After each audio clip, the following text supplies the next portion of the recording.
Bună, dragii mei prieteni creativi! Astăzi vom face ceva deosebit și anume vom folosi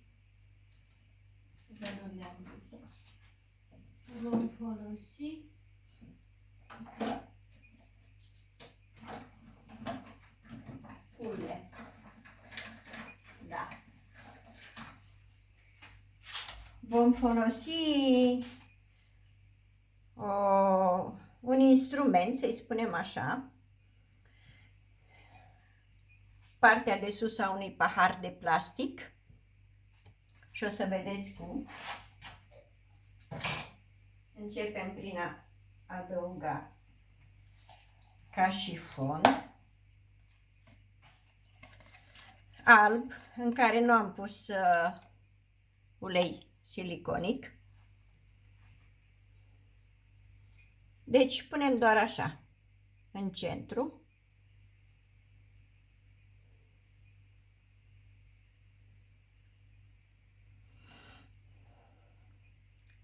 Sistemăm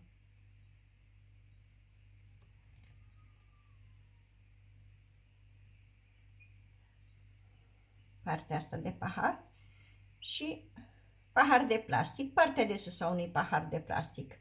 Și în felul ăsta veți vedea ce anume reușim să facem. Foarte frumos. Aici așa să ajutăm să curgă vopseaua. Punem puțin.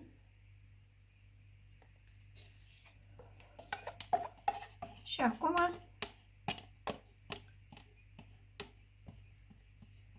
să creăm, să ne jucăm cu culori. Folosim timpul liber într-un mod frumos și distractiv. Haideți să vedem ce iese.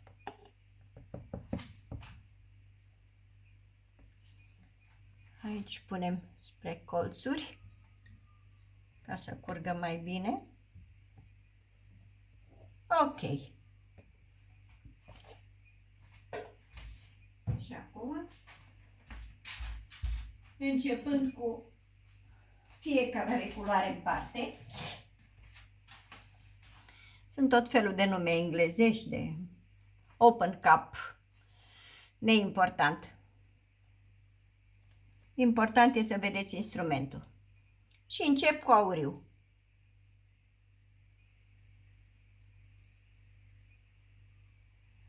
Încep cu auriu.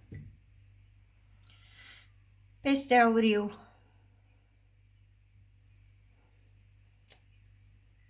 cobalt.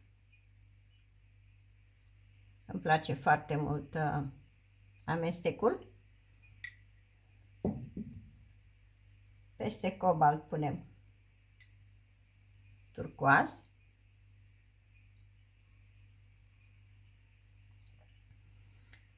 Iese ceva așa. Deci sunt celule cu mai multe culori, pentru că am adăugat în fiecare pahar cam 3 picături de ulei.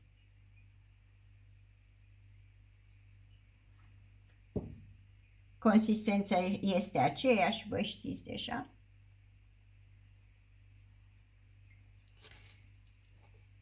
Acum galben. E foarte simplu de făcut. Ideea e să ne iasă celule de toate culorile. Să-l împing mai spre centru. Vedeți că deja au început să se formeze. Și la urmă adăugăm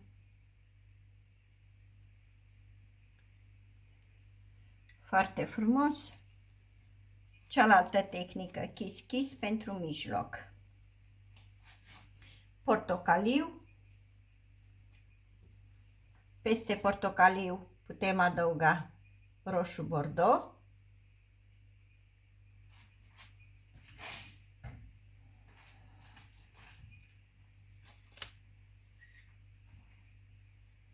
Roz metalizat.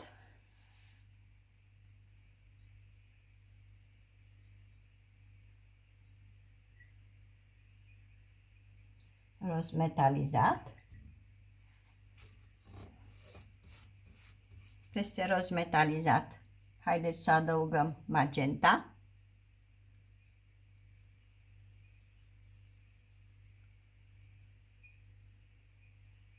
Ideea e că în momentul în care torc culoare, se ridică din cauza creșterii volumului paharul și trecând pe sub pahar se formează acele celule. Magenta, auriu, îi dă luminozitate. Când ies celulele așa cu mai multe culori, în cercuri, și se adaugă și auriu, e frumos. Pentru că adaugă într-adevăr o nuanță luminoasă de auriu. Cobalt.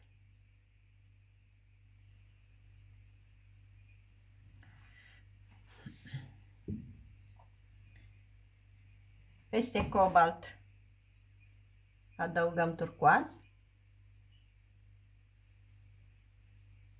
Și uite, așa creăm ceea ce ne place. Culorile care ne plac, le punem. Cobalt. Peste cobalt, galben.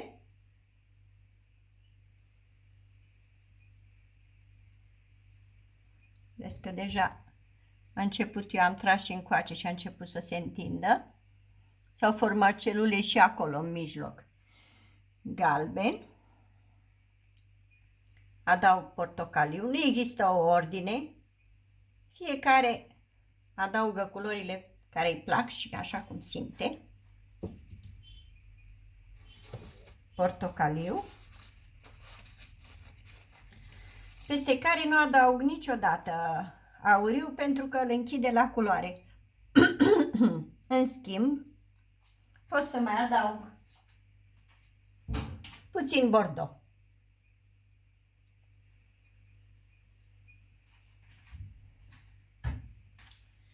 Puțin bordeaux.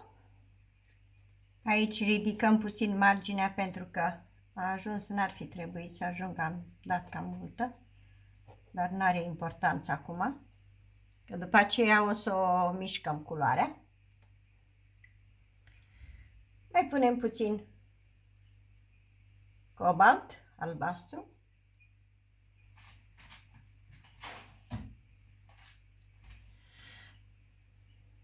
Și peste cobalt roz metalizat.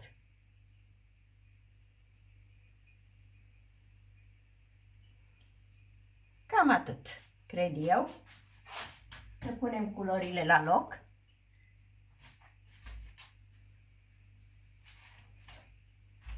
N-ar fi trebuit să fac eu chiar așa cu albul până în margine, dar s-a disipat puțin culoarea, dar nu are nimic.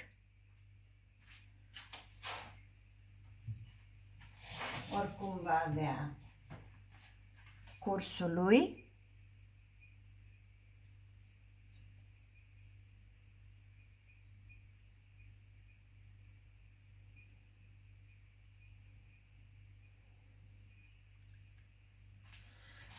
Și acum să întindem culoarea cât mai mult posibil. Încet, fără să o... Normal ar fi să lăsăm să se formeze culorile, celulele acum, dar pentru că e culoare multă și ies mai bine celulele. Dar cum timpul nu este chiar în favoarea noastră acum, pentru că nici nu vreau să dureze foarte mult acest filmuleț, mergem așa.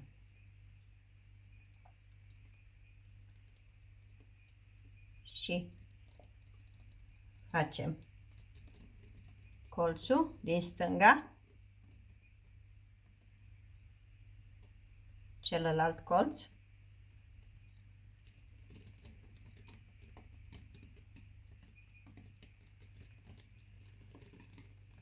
și ultimul colț. Acolo s-a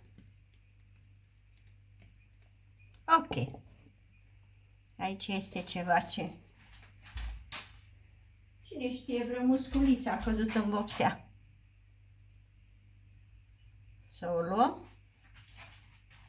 Ok. Ne uităm întotdeauna la colțuri să fie acoperite, dacă nu adăugăm culoare din cea care a curs, să fie acoperite bine. Ok. Doar atingem așa ușor.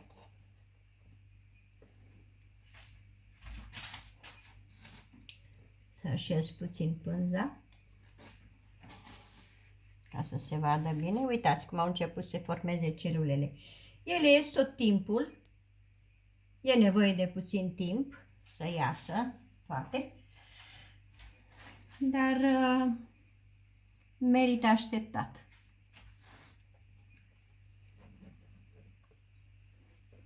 Adunăm întotdeauna vopseaua sub marginea pânzei.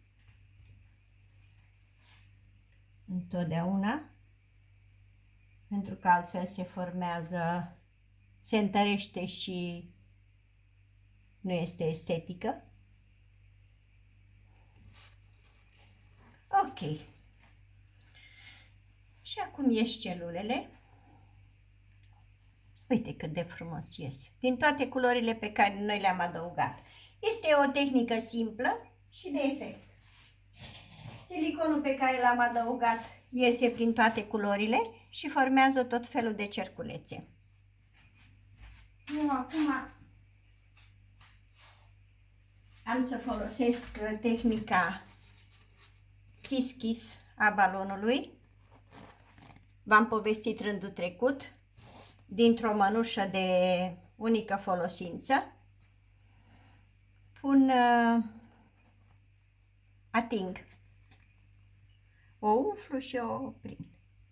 Ating și se formează un decor aparte din culorile pe care noi le-am pus. Și în felul ăsta activăm și celulele. Nu mai folosesc torța pentru că îmi place să rămână acum vopseaua așa.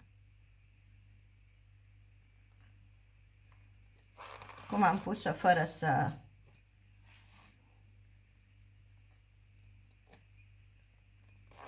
Uitați cât de frumos iese. Și în jurul floricelelor care se formează, sau pene, sau fulgi, ce vreți, cum vreți să le spuneți, ies și mai multe celule, pentru că iese aerul de dedesubt, uleiul se mișcă și formează o anumită reacție. Și în felul ăsta mai luăm și din culoare, fără să o întindem.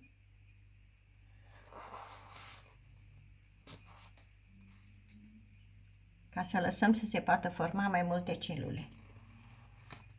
Uite, și cu alb. Uite cum intră culorile, ce frumos. Se amestecă ele pentru 2 zile întregi. Particip la o fantezie extraordinară pe care tu nici măcar nu ți-o imaginezi și care dă o satisfacție deosebită.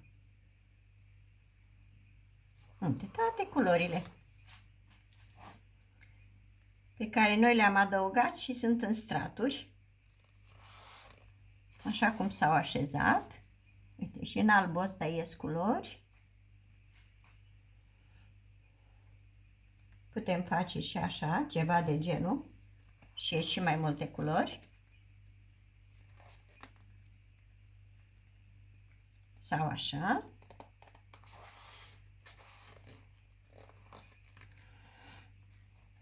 Și ele cu timpul se amestecă. În momentul în care voi experimentați, o să vedeți cât de fascinați sunteți de felul în care se amestecă culorile. Surprinzător. Nici nu știți la ce să vă așteptați. Și dintr-o dată apare ceva absolut minunat. Da, acolo unde mai punem? Aici am făcut mai multe. Punem și una aici. Uitați cum ies celulele, cât de frumos. Toate culorile. Și aici iese albastru, prin portocaliu, prin toate. De asta cred că o mai fac încă o dată. Și pun și aici ca să adaug culoare. Aici am o hârtie pe care șterg tot timpul, nu punem culoare peste culoare pentru că se amestecă.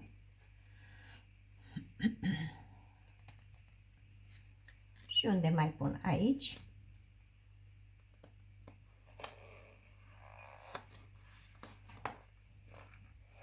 Și eu mai fac ceva, iau și de jos de aici, de unde a curs și sunt culori deosebite și mai adaug aici și aici. Și în felul ăsta mai schimbă decorul și culorile. Cât mai puțin de atins, cât mai puțin atingem.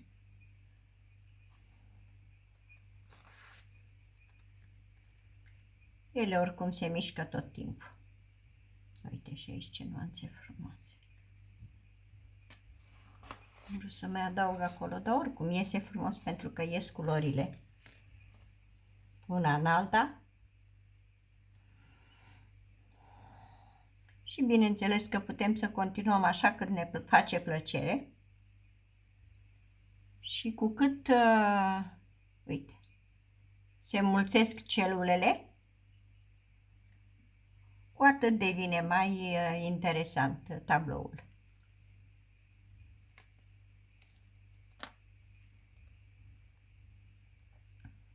Asta e cam albă, dar oricum o să iasă culori în ea.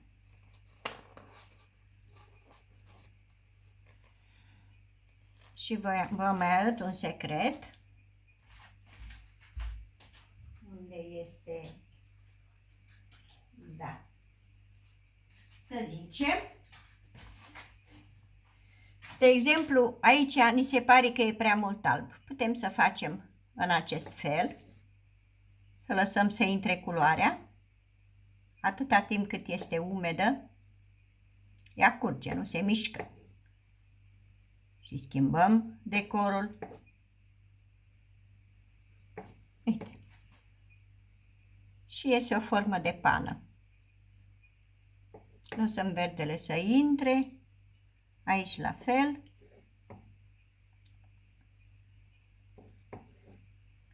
Fiecare cu ideile lui. Faceți cum vă place și creați-vă propriile tablouri. Puteți să-mi scrieți în comentarii voi ce culori ați folosit și cum v-a ieșit. Și aici, la astea mici, lăsăm să intre culorile unde e alb și aici pe albastru. Asta chiar în momentul în care ele se mișcă, pentru că după aceea, când s-au uscat, e bine să nu mai intervenim. Pentru că nu mai avem cum să remediem și se vede că am adăugat, uite, celule. Ce frumusețe! Vă dați seama că eu 2 zile îl păzesc să văd ce iese și cum iese și cum se combină de frumos. Aș mai face una aici. Uite ce minunăție! Și una aici. Cu nuanțele astea, asta tot în sfârșit. I-am schimbat nuanța, că mi-a rămas albastru de aici. Uite așa, putem să ne jucăm încă 20 de minute de acum încolo.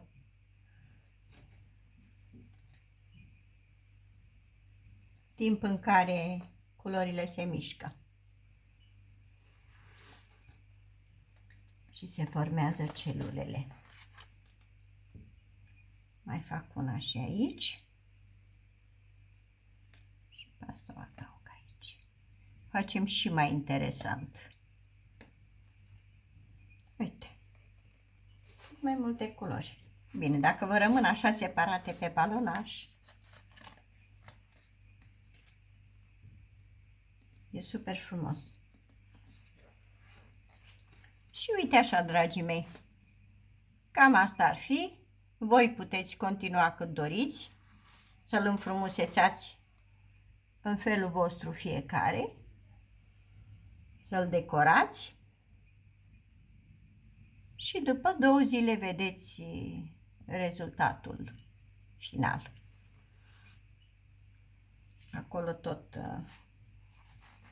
am să iau eu puțin galben de aici, să adaug, pentru că nu prea mă încântă culoarea aia.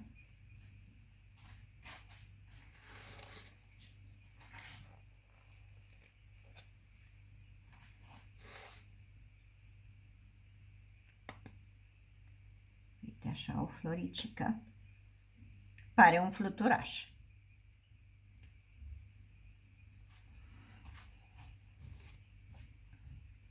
Acum, fiecare și practica te ajută să reglezi mișcările.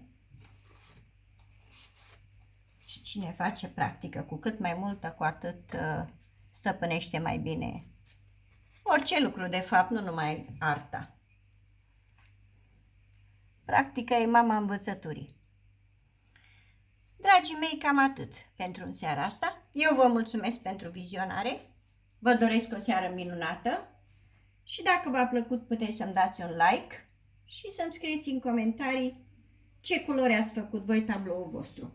Numai puțin, înainte să închid filmulețul, să vă arăt ultima floricică pe care am făcut-o împreună.